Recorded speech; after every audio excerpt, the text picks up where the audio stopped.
Okay. Good afternoon, everybody.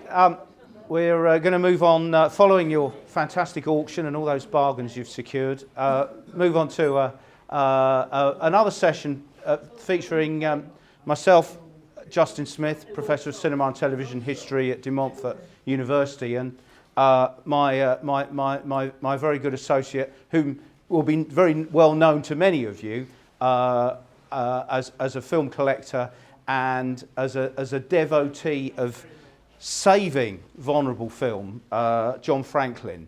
And we're just going to spend a few minutes with you this afternoon, updating you on what we've been doing with Film is Fabulous, and then finish by showing you an item of lost television which we've recovered in the course of our recent work.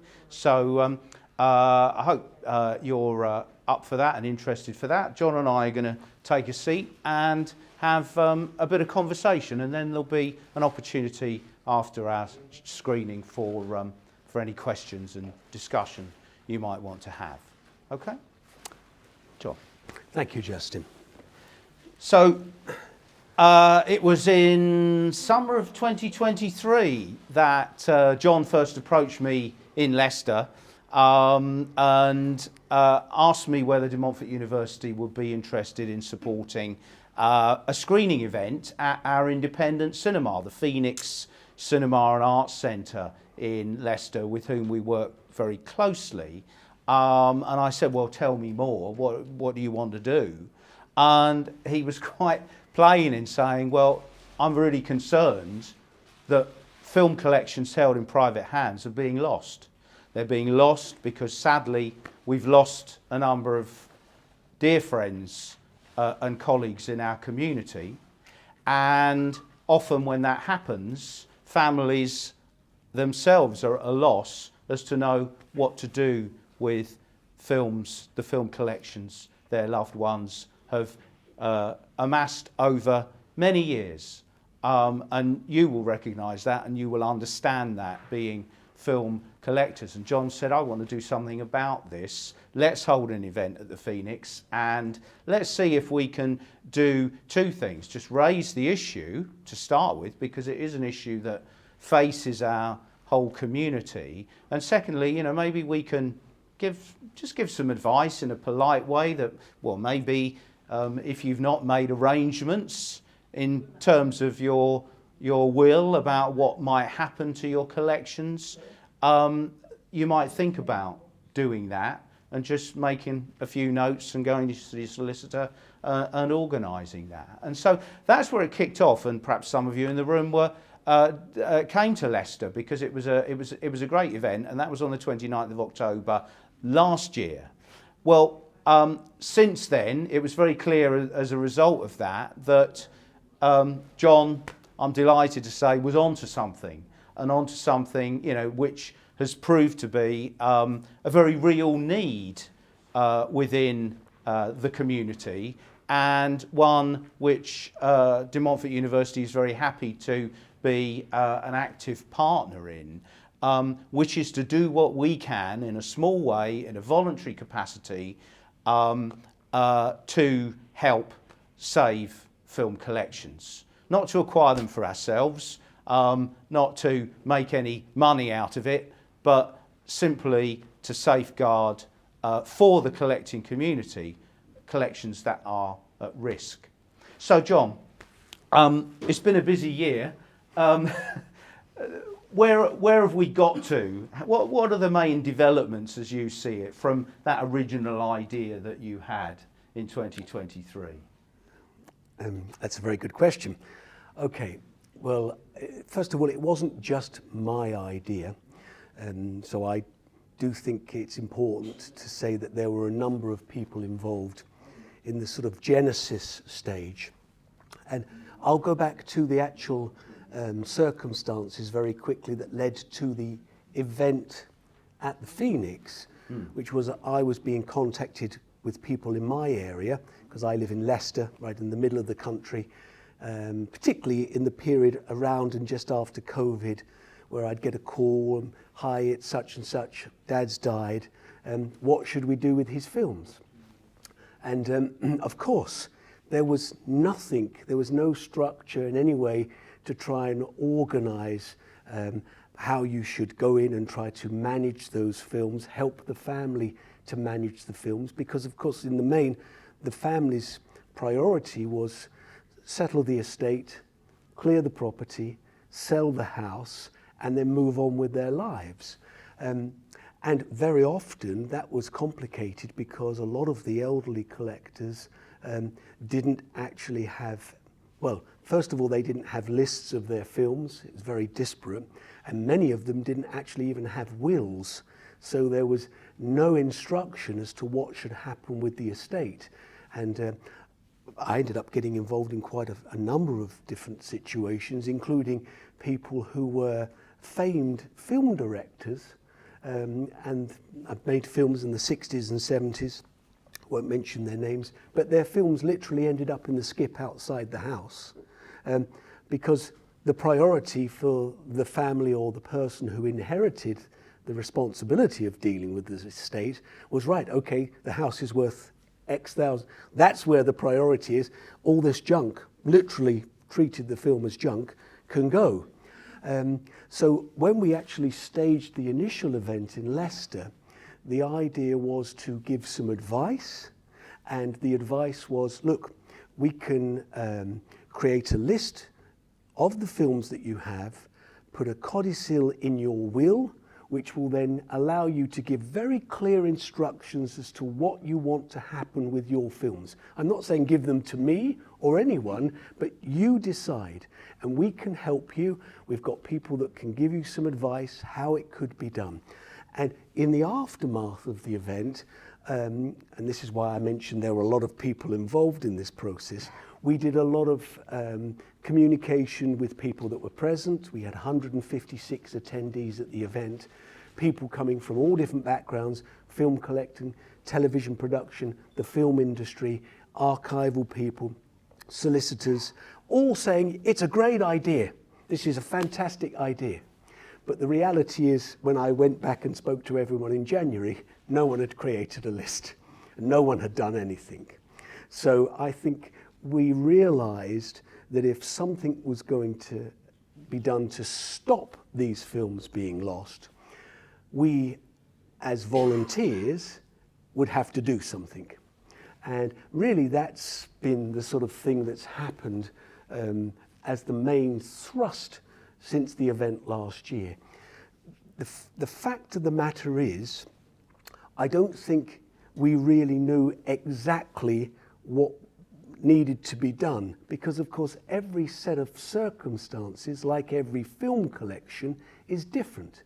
Whether it's an individual living at home that has no family, that's too unwell or going into a care home, whether it's someone who's passed away with 10,000 films and it's just an overwhelming number, or whether it's someone that's come from a professional background that has a small selection of films that there's just a need to do some basic listing and cataloguing of, which we can then help the individual or the family with. So fundamentally, what we wanted to do was to find out what was the right path forward, and we instigated a pilot scheme in conjunction with De Montfort University, using De Montfort University's facilities and all the structure that's there. And I have to say, because not many of you will know De Montfort University or the background, Justin's the head of the Television Cinema History Research Centre. There's a special collections department which retains collections. So you hold, if I'm correct, the Sir Norman Wisdom collection, the Hammer Film Script Archive, the Tony Hancock Appreciation Society collection. I mean, you can obviously name them far better than I can. But I mean, but a few. It's a proper archive, and of course, it has a real connection with film and television. People come from all over the world to do research and to access those collections so they can then understand a little bit more about it. So, I mean, we made, in my view, a very shrewd move by associating ourselves with the university, Justin and his team, and that's been vital to this because it's underpinned everything we've been able to do, because I've been able to access through the university qualified archivists that have been able to advise me, right, how do we actually catalogue a collection? We've had facilities that are climate controlled, limited light, so we can store the films when we're cataloguing them. And of course, we've been able to get excellent legal advice, because one of the things we've all learnt about universities, like it or not, is there's plenty of bureaucracy. But even the insurance we had to have to go in to visit someone at their homes, to remove film, the permissions. So the advice and the guidance has been absolutely professional, first class. And I'm pleased to say we've been able to help a number of people with collections. We've been able to also provide what I would literally call an end-to-end service. And that is fundamental to this. We're not going in trying to cherry pick the best films. We will speak with the individual, the family member, whoever is responsible for the film collection, and then come on a specified date with all the requisite permissions, with the support of De Montfort University and the insurance and guidance that they give us, remove the films, and if there are other items associated with the films, that's equipment, memorabilia, etc., etc. We were at one particular collector's, and most of the instances, it has to be said, are where the collectors have passed away. And so the family have a film collection which they don't really understand. There's no lists. They don't really know what to do with it. And they don't know what to do with the 200,000 gramophone records that are also there, or the 2 rooms full of zero gauge railway. So, you encounter in these circumstances a whole host of different things, and we try to assist by removing other items like reel-to-reels, as I say, memorabilia, equipment, and then placing those items with experts like the Radio Circle, who do work for the BBC Radio Times, etc., to look at the radio broadcasts. What does this collection of these reel-to-reels constitute? While we work on the films. And what we do with the films is something that's evolved over the period of the pilot study, and no doubt will continue to evolve as we find better ways to use the resources at our disposal, and better ways to help those people with films that they really don't know what to do with. That's great, John. And we've called this a sort of triage service, yes, in a way, for assessing collections that we've taken in. And what are the main kind of outcomes of that, John, in your view? What's happened to the films that we've taken in thus far? Well, a multitude of things have happened to the films, as one would expect. First of all, they haven't ended up in a skip, and they haven't ended up being lost to the film collecting community, which is the number one priority. We've been able to bring them into a controlled environment, and we've been able to list and catalogue the films, identifying any rare or missing items. As an example, and I hope he doesn't mind me mentioning his name, but John Armour, in his collection, had a nitrate film print which dated from 1919 called Sealed Hearts, which was made by David Selznick.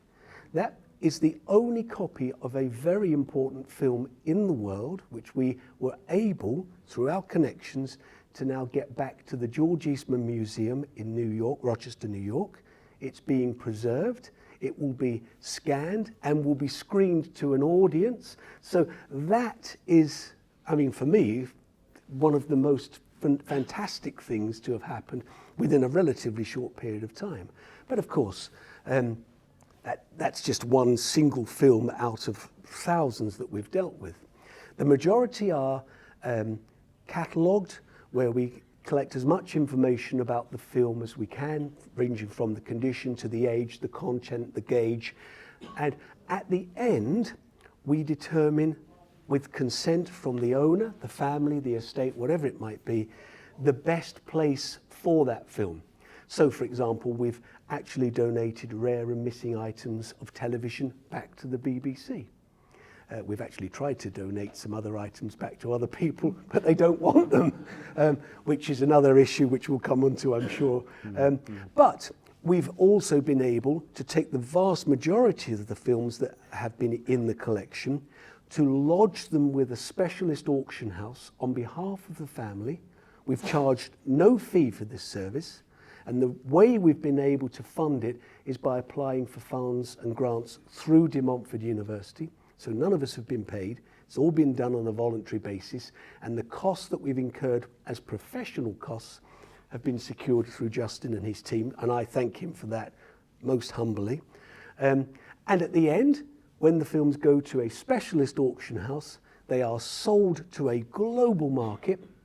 We've had films sold all over the world, including South Korea, North America, they said North Korea, Australia, Indonesia, Malaysia, Cyprus, Greece, most of the Scandinavian countries, Germany, France, even a gentleman in Hong Kong bought all of one chap's collection of the Pink Panther movies. So, I mean, every single film item has been sold. It's been sold to a global market, the films have been preserved, and therefore our number one priority has been fulfilled, which I'm proud of. Thanks, John. It's probably a good time to say that, to stress, as John said, that whilst our main motivation is not to find missing items or to cherry pick anybody's collections, we assess collections as a whole in the round. We have been fortunate in discovering some unusual and missing items, not least in the realm of television, as John mentioned. And what we'd like to show you now, with the assistance of Paul Vanessa's, our collaborator and today technician, is a missing item from an early 1960s series. It was the first one-man series that Tom Jones had on television, and it was made for ATV in the Midlands.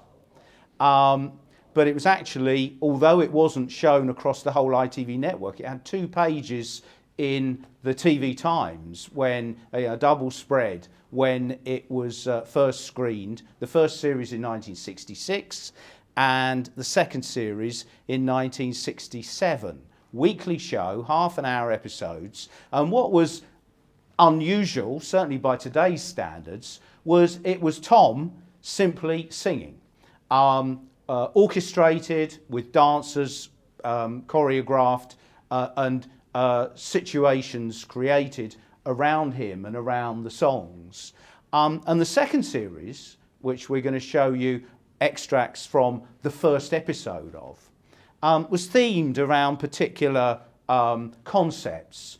And the strongest concept, I think, probably of this second series, although the rest of the series is missing, so we don't know for sure, but is the theme of the first episode from April 1967, which is called Work.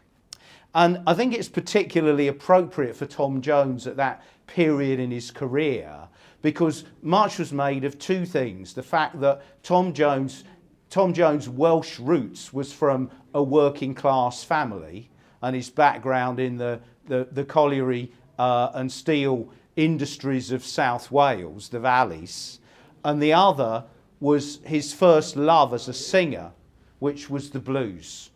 And this is combined really effectively in this first theme called Work, where he sings a number of work songs, including things like 16 Tons, and dresses up, as a miner, for example. So it was very fitting.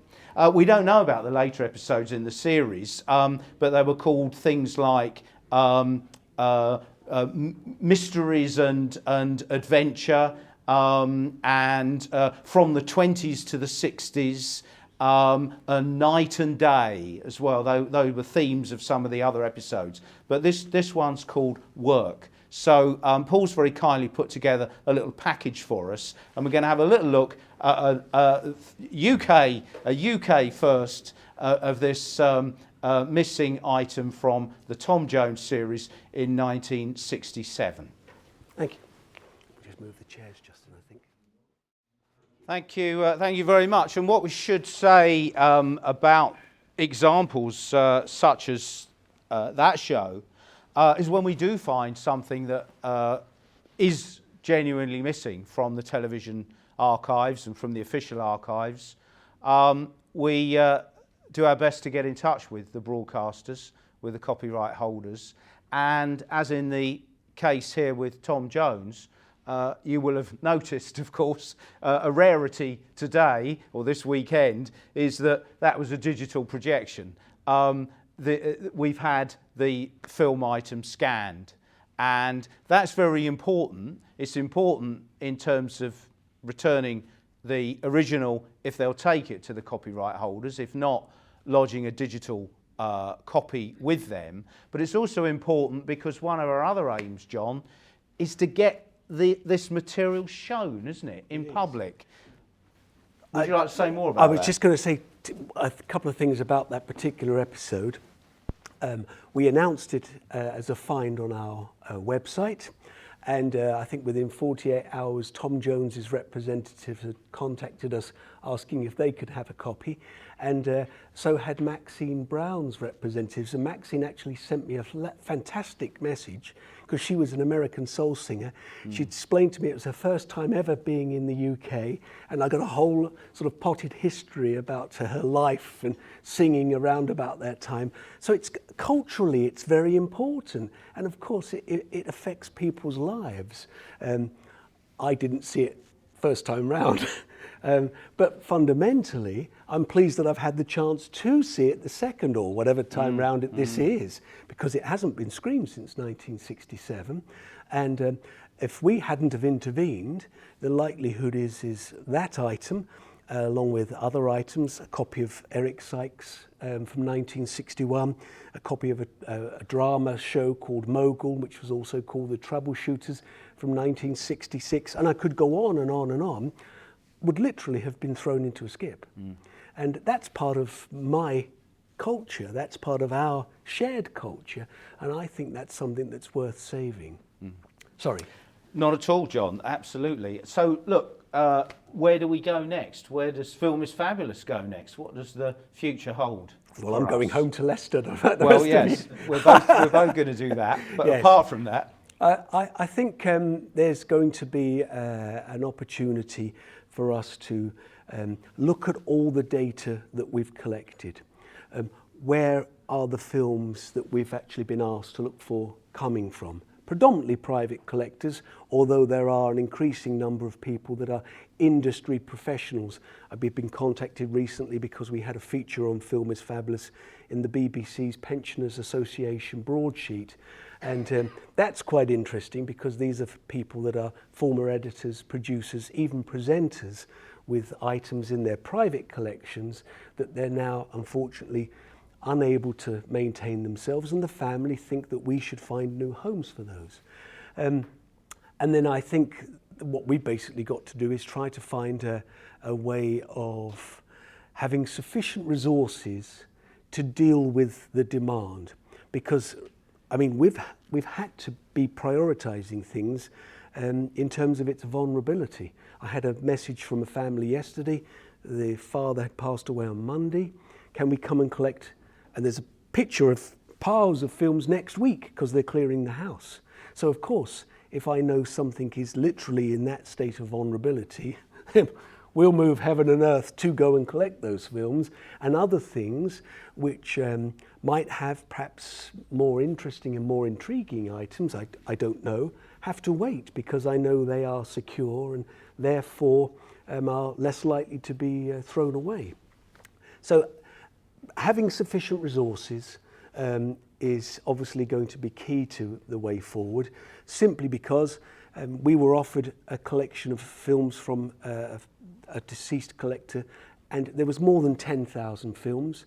With the resources at our disposal, it would have taken us 2 years to try and catalogue that collection. So of course you have to try and be realistic. What can we do? But the reality is no one else is actually doing anything in the way that we're doing anything. People at the BFI, people at the BBC, ITV, they don't have the resources. They are very happy for us to send back a single item or to send them a short list, but they don't want to have 1,000 films turn up on their doorstep to then have to invest a month going through and cataloguing. So there is a degree of uncertainty, but I think what we've done is we've proven that it's worthwhile investing the time, because who knows what you might find. Sealed Hearts, Tom Jones, maybe even something of interest to you. Yeah.